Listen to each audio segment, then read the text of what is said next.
Hello and happy OCD Awareness Week. Don't know if it's a happy OCD Awareness Week, don't know if that's how I should start this, but I've started it. It is OCD Awareness Week and I've never taken part in a kind of week like this, maybe years and years ago, but OCD is something that is very, very close to my heart. I have suffered with OCD since I was a teenager. I'm now 24 and I have gone through varying degrees of OCD throughout the years, I would say. At the moment I am at a relative place with OCD.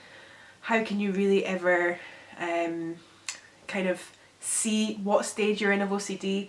I think it's something for me that feels quite similar to any other mental illness in that when something stressful happens, it's going to be worse.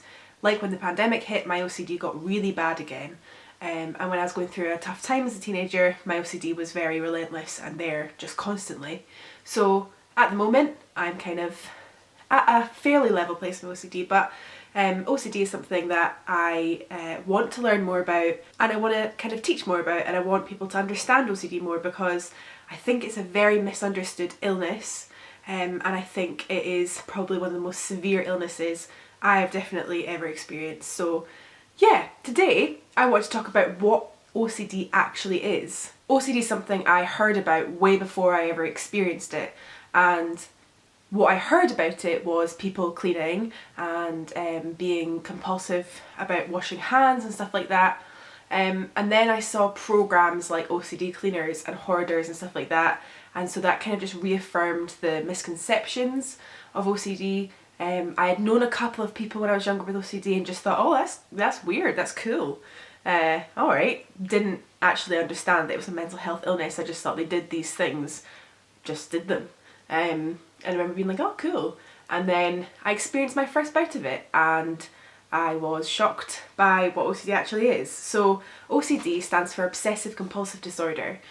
So OCD is when somebody has an obsession or obsessions. These obsessions are usually completely all-consuming, something that takes over their brain, it feels like, and it can feel like you don't have really any other thoughts except obsessive thoughts about usually a big fear. For me, that fear has changed over the years actually.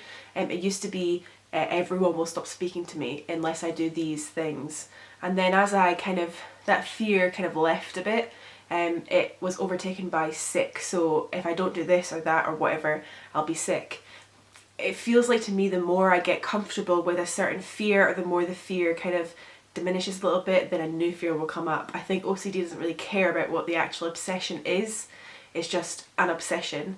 And compulsions to me are something that you compulsively do. So these are things like rituals, mental rituals, different types of behaviours that you do to kind of ease the obsessions that you have in your head. So for me, an obsession is sick, and my compulsions and rituals are, they completely vary. During lockdown, my rituals became things like I wasn't allowed to chuck things away, I wasn't allowed to wear certain shoes, just things. It kind of feels like my OCD makes things up, and then if I do that thing or I don't do that thing, then something bad will happen. So as you can probably tell by me describing it, it is very much a kind of control and anxiety disorder.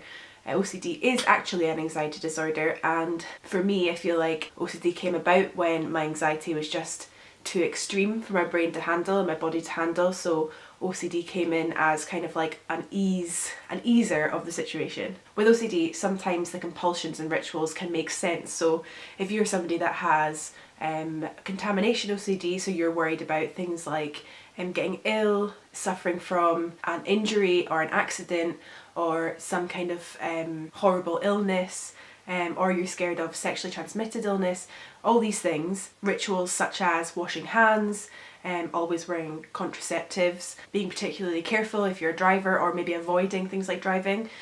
So all of these things would kind of make sense to that person's obsession. But sometimes with OCD, there's a thing called magical thinking, where the compulsions that you do don't make sense or make logical sense to what your OCD is. So for me, and my fear of sick, it doesn't make sense to not be allowed to hang my dressing gown up, because they don't correlate whatsoever. A big thing about OCD is the thoughts. Thoughts are obsessive, and the difference between a regular kind of intrusive thought or kind of something that everybody would experience is with OCD, the thoughts are continuous and often very disturbing and quite horrific. People can have quite violent thoughts, some quite sexually explicit thoughts about family members or about people that they don't want to have those thoughts about. And these thoughts can play on somebody's mind constantly, and it feels like you don't really get a break. A really important thing to note with that is that OCD thoughts are just thoughts. There is nothing sinister or wrong with you for having these thoughts. It is a mental health disorder, it's a mental health illness, and a lot of the time when we have these thoughts, we are so repulsed and disgusted by them, and that shows that we are not violent people, we're not people that should be in any kind of police custody. We are people with mental illnesses, and those thoughts are very normal with OCD. Doesn't mean that you still shouldn't maybe see a therapist or talk to a doctor, but what I'm trying to say is that you are not a violent or scary person because you have these thoughts. These thoughts are just that, they're just thoughts, and the fact that we are disturbed and disgusted by these thoughts shows that we are not bad people. OCD thoughts, or OCD kind of thoughts, are experienced by most people. Most people have thought at one point, what if I just swerved the car and I hit that car? Or most people have thought really strange kind of things of if I do that twice then maybe this won't happen, and then they kind of brush it off and they don't really think about it again. These things are really normal, especially in children. Those thoughts are extremely normal. The difference between that and OCD is constant, and I think when I say constant, I mean constant. There is no break from it. It is constant thoughts, constant obsessions, constant compulsions, constant rituals, constantly, and from the moment you wake up to the moment you go to bed. Your day can be ruled by OCD when you're an OCD sufferer. They can also be very visible and obvious. One of my worst OCD kind of episodes, I don't like using that word, but that's the only word I can think of, was when I was walking. I had to walk up and down a street repetitively, trying not to stand on any crack, and it took about 40 minutes because the pavement was really cracked and horrible, that every time my shoe stood on any kind of circumference of anything that was not perfect pavement, I would have to walk back to the beginning of the road and then start again. So you will have heard people saying the term a little bit OCD is offensive, and I think some people maybe see that as you being a snowflake or you being too triggered. You're from like a triggered generation of people that can't, that they're always offended by things, and it's not that at all.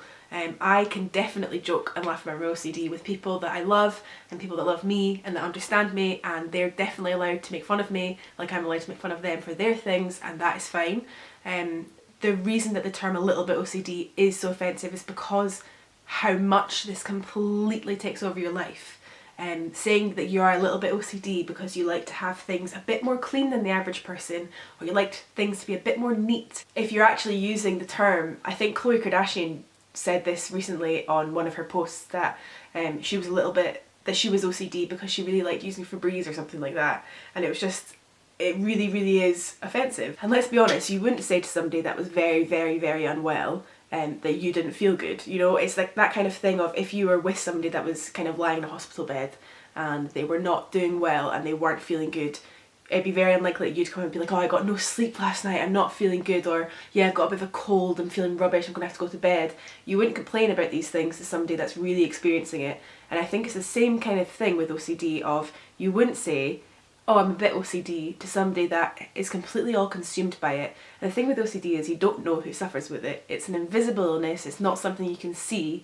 Although with me you can see it sometimes when I switch light switches on and off all the time, but generally you can't see OCD. And so I think it's just better to try and not be offensive and to try and not say that, because it can be offensive to people. The last thing I want to say is, if you are somebody that suffers with OCD, no matter how much your OCD tries to convince you that it's real, I am here telling you it is not real.